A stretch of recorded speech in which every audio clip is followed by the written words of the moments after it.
পশ্চিমবঙ্গে নারী ইন্টার্ন চিকিৎসককে ধর্ষণ ও নির্মমভাবে হত্যা নাড়িয়ে দিয়েছে ভারতবাসীকে। যতদিন যাচ্ছে ততই বাড়ছে বিক্ষোভের পরিধি।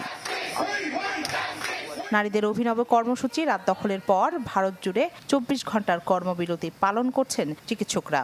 এতে নিজেদের সুরক্ষার দাবি জানিয়েছেন তারা। আমরা এখন হাসপাতালেও অনিরাপদ বোধ করি। বাড়ির পরে আমরা যে জায়গাটাকে নিরাপদ মনে করতাম সেখানেও এখন এরকম ঘটনা মেনে নেওয়া যায় না। এই ভয়ঙ্কর হত্যাকাণ্ডের বিচার চাই। নুডলস খান নাই তো নুডলসই খান নাই।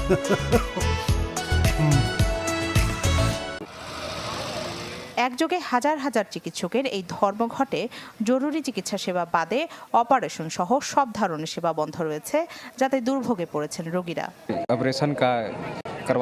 চিকিৎসকদের কর্মবিরতির কারণে সেবা নিতে এসে আমাদের একটু ভোগান্তি